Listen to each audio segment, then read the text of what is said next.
सहस्रशीर्षा पुरुषः सहस्राक्षसहस्रपाद सभूमिं विश्वतो विद्वा अत्यनिष्ठशान्दुलं पुरुषदेवेदयं सर्वम् వేదేషు పౌరుషం సూక్తం అని చెప్పి సుప్రసిద్ధమైన వాక్యం.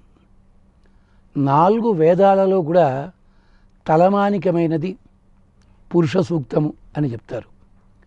ఆ పురుష సూక్త వైభవాన్ని మనం వింగడించుకుందాం.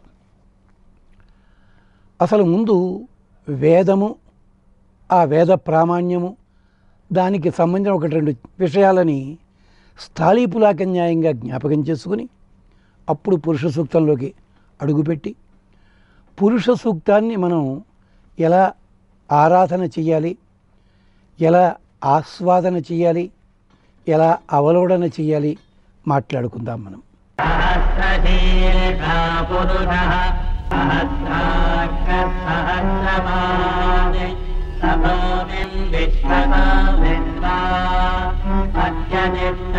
అత్యనిష్ఠశాందులం పురుషదేవేదయం సర్వం